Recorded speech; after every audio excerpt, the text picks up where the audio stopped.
Thank you very much, Honorable Member. And now for the Honorable Minister of Culture, Youth and Sport, the Honorable Charles Ramson,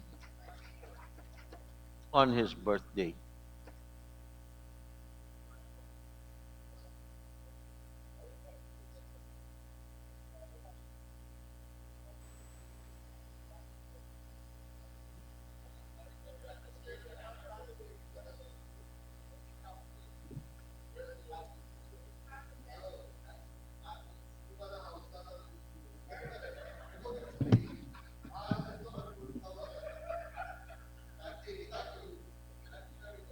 Thank you very much, Mr. Speaker.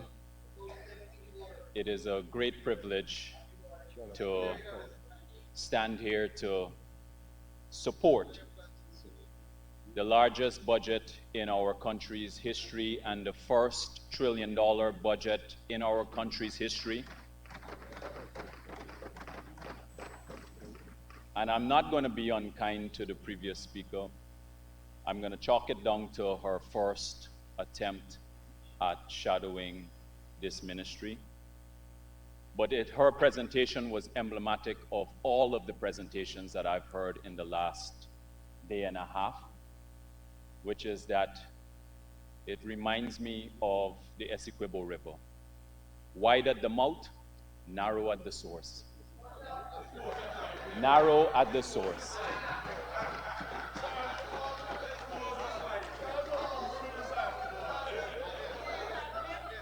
And if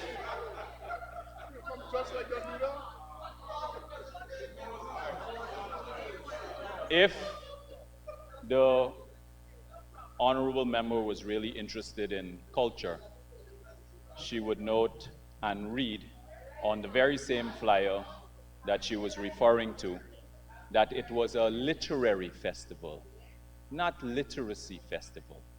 But I leave that to one side. And she's a teacher. She's a teacher.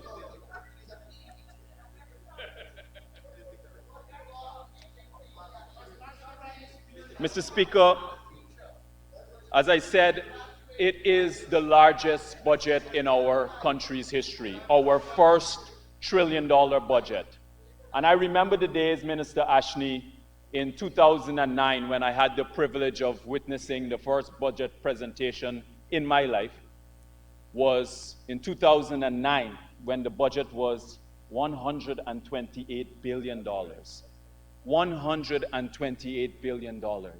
How far we have come just in that period of time. And many times when we would have the dialogue about the development of our country, the questions would always be asked about why it is that our country is not developed and is not as developed as other countries. That $128 billion coming from a period of where we were the poorest country in the Western Hemisphere could only mean, if you convert it, 600 million US dollars. The road to Lethem alone is going to cost us over $600 million. The bridge that's being built right now in Demerara is 270 million US dollars. The gas to energy project is over $1.5 billion. The point that I'm making is, even in the absence, in all of the payment for recurrent expenditure, etc., Guyana just didn't have the money to rapidly grow. So the first $1 trillion budget, it is a remarkable achievement, a momentous occasion that this country must forever remember, and it is a privilege to be here and stand and support it. It is an exciting time for Guyanese and for the country. And as I said in the last presentation, this will be the greatest transfer of wealth to the ordinary man in any 5-year period, and it will also be the greatest transformation in our country's history in any 20-year period under the People's Progressive Party government. And to do this, we need big budgets. At the heart of larger budgets, it means that governments can do more. You can bring more development, do more for people. And it's hard to argue against larger budgets, only how the money is going to be spent. So here are some important economic facts that must be stated about the health of our country, our economic health. Our non-oil growth is 11.7%.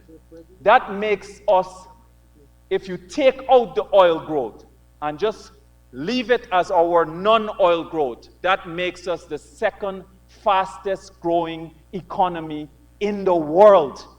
In the world.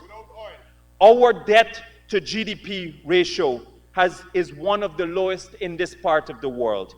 The US, because I heard the honorable member, Ms. Finance, speak about debt and how we are being burdened with debt. The debt to GDP ratio in the United States of America is 122%. What is that in terms of the debt burden that she refers to? On the 325 million people in the United States, it's 100,000 US dollars, 20 million Guyana dollars. In Brazil, it is 85%, Canada, 68%, Mexico, 50%. In Barbados, it's over 100%, Jamaica, 72%, Trinidad, 53%, Guyana, it is 27%. Our current account balance is in a surplus. We had an extraordinary year of achievements. This is despite facing the greatest threat to our territory that we have ever seen in our country's history. And His Excellency President Ali led Guyana, led our team, led our government, led this nation to resolve that issue so that we can breathe comfortably. Now, it was the greatest threat on our territory. And just before he left to go to Argyle in St. Vincent, the opposition and the members that are connected to the opposition, the Mr. Asking for your friend, who doesn't know the difference between 33 and 32, kept saying that we should not go. His Excellency had the courage to go. He led our country there and resolved the issue. So we also obtained our seat, the largest vote in the UN for the UN Security Council. We had many foreign secretary visits, including that of the Secretary of State for the United States of America. The Emir for Qatar came here too. India, etc. We have 12 branded hotels under construction, many of them Guyanese owned. 7,000 scholarships awarded last year, 21,000 in total. You had over 10,000 house lots being allocated, 30,000 in total. Schools under construction, more teachers in training, the highest grades that we've ever had. We have 12 hospitals under construction, and 6 will be completed before 2020 or by 2025. Amazing results in telecommunication, in telemedicine. We have 5 oil and gas projects already approved. Public Works completed 2,600 projects in just last year alone, 4,000 since 2020.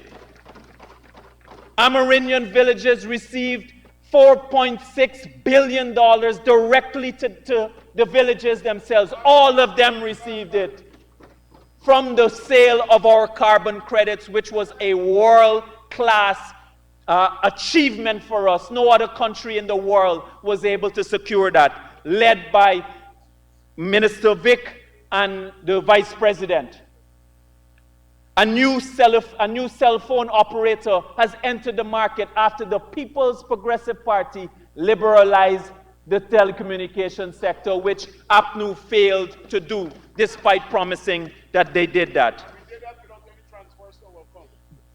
There are over 10,000 cars being registered every 5 months in this country. Every 5 months, a new car is being registered by the ordinary man. Tens of thousands of homes in this country are either being built or renovated. Again, the ordinary man. Interest rates are the lowest that they have ever been in this country's history, and it is now comparable to the United States of America, Canada, the UK, and all of the developed world. Right here, because of the macroeconomic management in this country. And despite the misgivings and the misunderstandings, that is not what caused the financial crisis in 2008.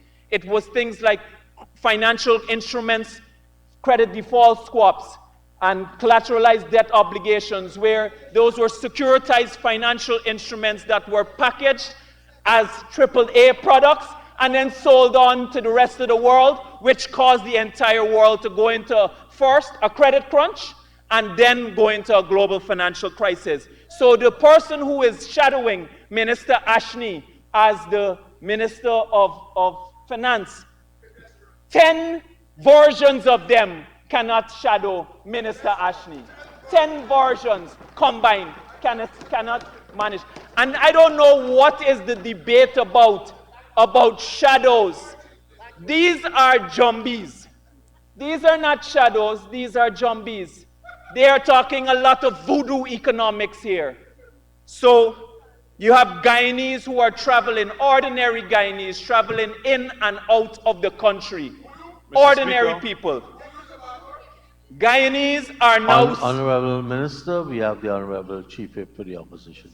Mr. Speaker, Standing Order 41, 2, insulting or using derogatory names to describe members of the House. The honorable members just described the opposition members as zombies. No, I said it's not shadows. I didn't say they were. So you're not shadow, they're zombies. What is the problem? Honorable, thank you, Honorable Chief Whip. Honorable Minister, please let's refrain from any imputation. Thank you. As I was saying, thank you very much, Mr. Speaker. Guyanese are traveling in and out of the country. Ordinary Guyanese are traveling in and out of the country like never before. Guyanese are now sending their families overseas money. They're sending their families overseas, with the exception of maybe the leader of the opposition, Aubrey Norton, who I have an article published in Stabrook News where it says Aubrey Norton blocked by MoneyGram for receiving $500 US, likely as a result of anti-money laundering law. And what's interesting in relation to that, though, I mean, I couldn't help but notice, and if I will lay this over, that when he was blocked by MoneyGram, he issued a statement on his page. And do you know what? He issued on his statement? He called for a boycott of MoneyGram.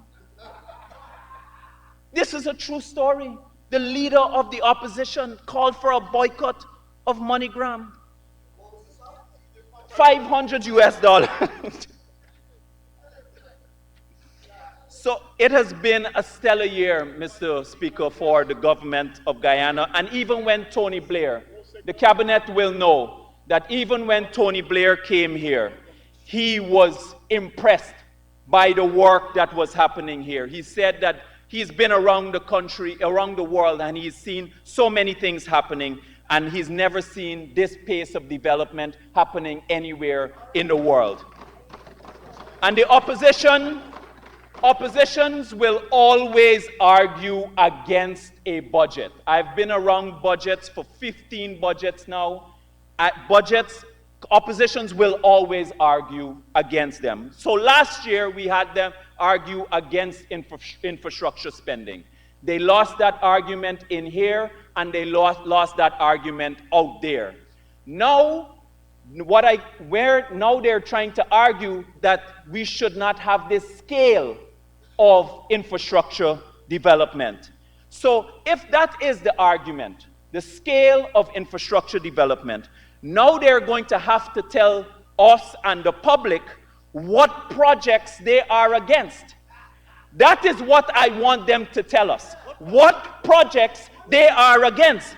Which schools, which hospitals, which roads, which bridges, which highways, which housing developments, which stadiums, which indoor facilities, which community grounds, what gas to power project, which communities are they against the development? They have to answer that question, because all of those projects, when we did our consultation, those were the requests of the residents of the communities and the people of the country.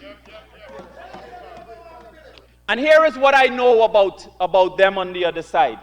That even if, because we are doing more even for their constituencies, because we're doing it for the entire country, even if we were to give them everything that they wanted, and we're doing more than they ever did, they will still not support this budget. They will still find a problem with our budget, because they're not the one that are making the decision, because they don't get to hold the office and use their office to fat foul themselves.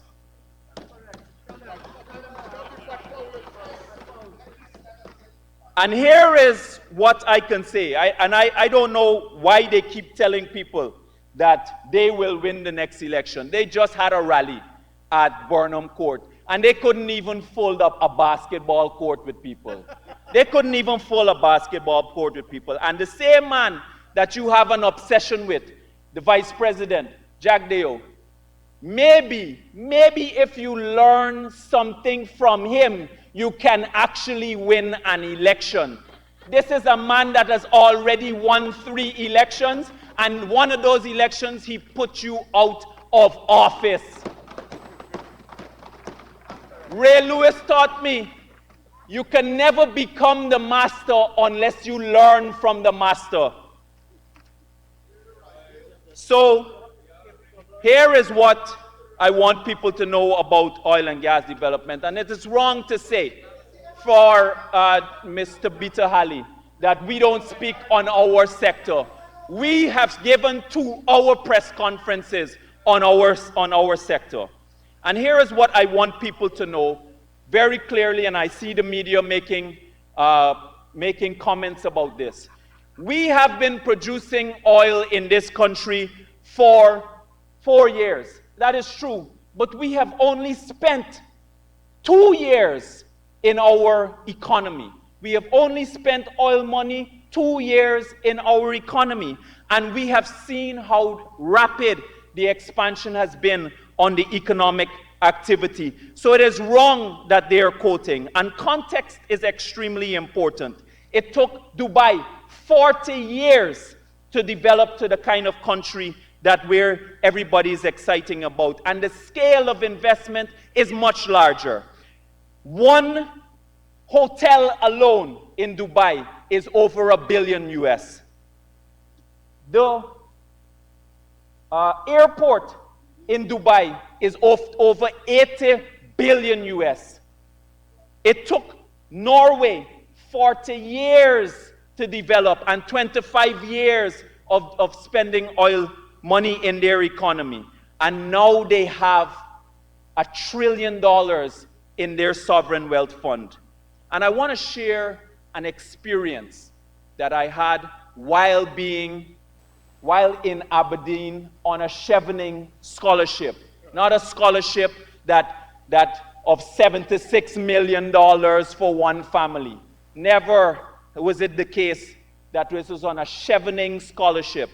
While I was there, I want you to know what I experienced. And I want the members of parliament to know, and I want the country to know. That when I went there, I got the immediate impression that 1/3 of the that something was missing. First of all, something was missing. And when I dug a little bit deeper, I found out that something was indeed missing. 1/3 of the labor force. 1/3 of the labor force was missing. And that is because Oil economies go through booms and busts all the time. And so for the opposition, their view is to spend on recurrent expenditure. But you can't spend on recurrent expenditure like salary increases immediately, despite the fact that we've been giving an incremental increase. Prices slump, and it will slump in the future sometime. You're unable to rely on oil revenue, and then you have to borrow to pay wages, and many countries, especially natural resource-rich countries, have suffered because of that. And depending on how long it takes to recover, then you have to fire people. And you don't have to go too far. Just go back a couple years ago. Oil prices went negative. Negative. So it's more important about, what is also important about oil production is that it doesn't stay static. It also goes down. So you have to manage this carefully and you have to plan for the future. And I want you to state clearly here that our sovereign wealth fund has an automatic savings for the future. It has an automatic savings for the future. That is the formula. It is one of the best formulas that I have ever seen. Now, the gas to power project. I want to say this about the gas to power project.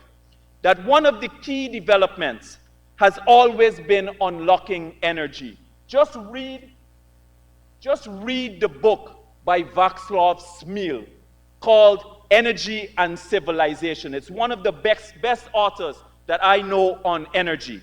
And throughout there is a connection between development and unlocking energy for humans, allowing us to do high-value work. And the high price of electricity functions as a drag. It functions as a drag on the economy. Imagine trying to run a race with 100 pounds, and you are the only one who is running this race with 100 pounds, and all of your competitors, they are running without weights. That is what it means to have a high cost of energy in our country. So for the decades of development period that we've been trying to develop, this high cost of energy has been dragging us and dragging us. This is the first time where we will get an opportunity to unleash our economy, unleash the value for this economy. All of the things that you hear that the leader of the opposition talk about, those are just figments to him. Those are just terms, agro-processing and all that kind of stuff to make him sound as though he knows what he's talking about. If the business people could have made the investment and have made money, they would have done it a long time ago because it would have been in their interest to do so. The fact is, we are uncompetitive from an energy standpoint, and that is why it is important for us to get lower cost of energy in our economy. Now I want to turn to the Ministry of Culture, Youth and Sport. Mr. Speaker, when I started here, our ministry had $2.4 billion. $2.4 billion. Right now, we are getting $8.8 billion. $8.8 billion. And I want to start with community grounds because this is the area that has been the closest to my heart. I want to thank all of the communities that has been working with us to build our community ground. And I also want to take the opportunity to thank our ministry, the National Sports Commission, the National Trust, and everyone and everybody who is working as part of our team to execute our program. I want to thank all of the residents who have welcomed us and worked with us in every community. When I came in 2020, Mr. Speaker, I did an assessment. It was far worse than I have ever seen on community grounds. I couldn't figure out why until I looked carefully at the numbers. The People's Progressive Party used to spend, between the period of 2011 to 2014, $300 million on the ground enhancement program.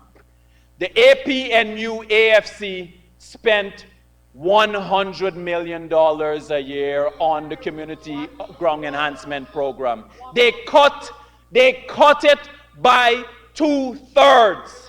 They cut their expenditure by almost 2/3 on the community enhancement program. And that was one of the reasons why the community grounds was in such bad condition. Also, the closure of the sugar estates destroyed the maintenance impact of those community grounds. We are currently doing 150 grounds right now. And if you include the hinterland, it is 100 additional grounds from our support from our ministry, and another 100 additional grounds coming out from the Ministry of Amerindian Affairs. So currently, 350 community grounds across this country are getting support, and it will continue. This year, it will be $1 billion we are allocating towards community grounds. And I know why, because it's been so important for bringing this country together, to develop our talent, to help to improve our health and well-being, and to improve even on our mental well-being. So even though the big projects will feature prominently, the community ground development program has been the one that is closest to my heart. Mr. Speaker, under our sport program, we, after securing the CPL finals and semifinals for the first time ever, we won. The Guyana Amazon Warriors won for the first time ever. And we got that monkey off of our back.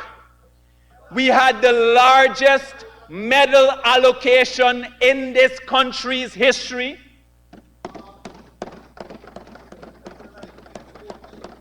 I want everyone to know that facilities has always been our biggest problem.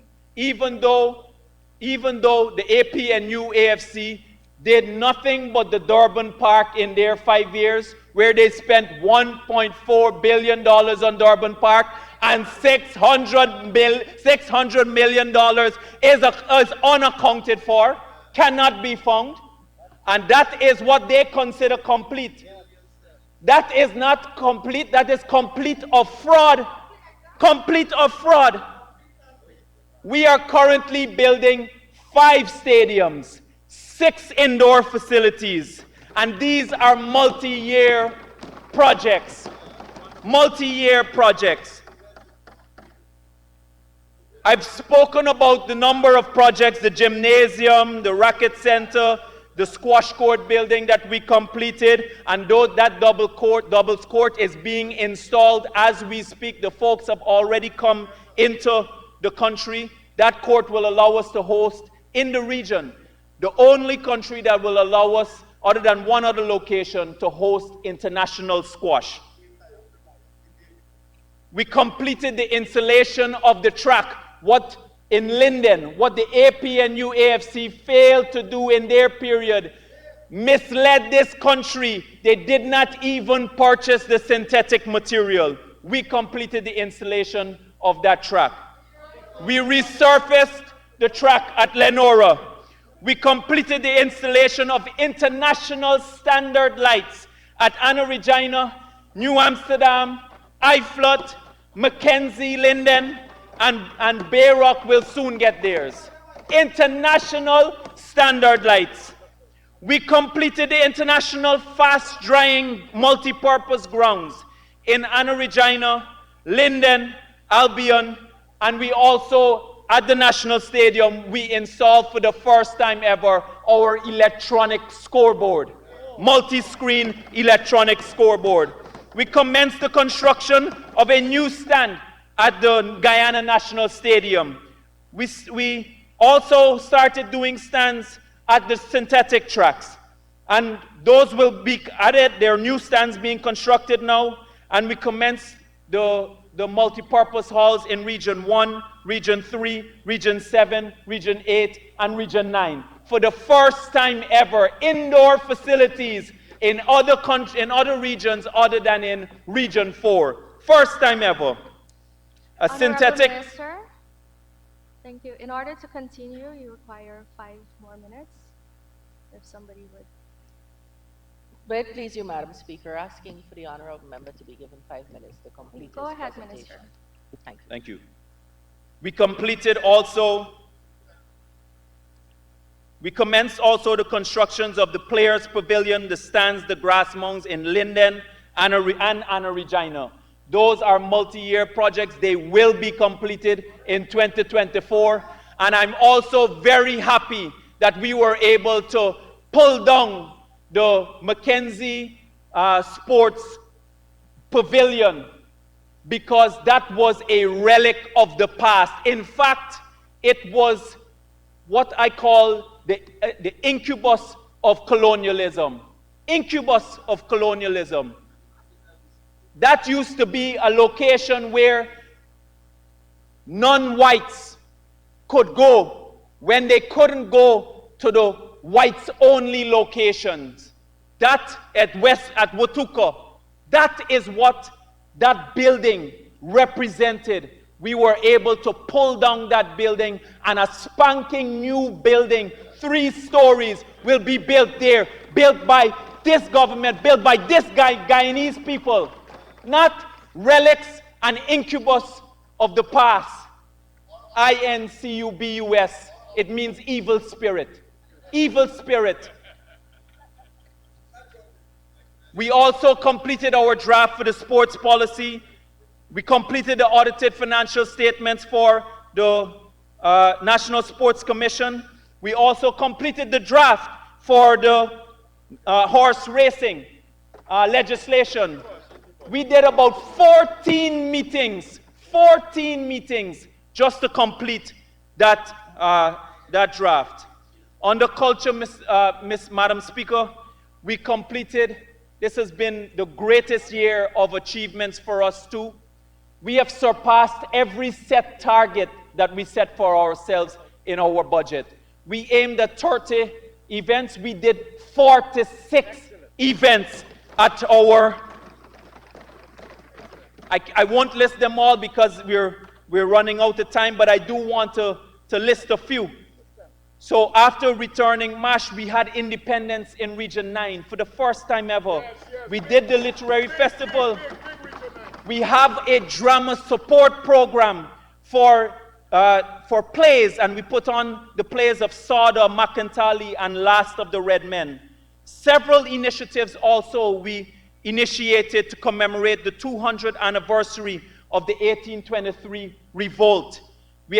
After establishing a committee, we had the remembrance event, a cultural festival, an exhibition. We also initiated a design, a creation of a commemorative coin, which will be produced this year, and a stamp, and a documentary, which we're about to release.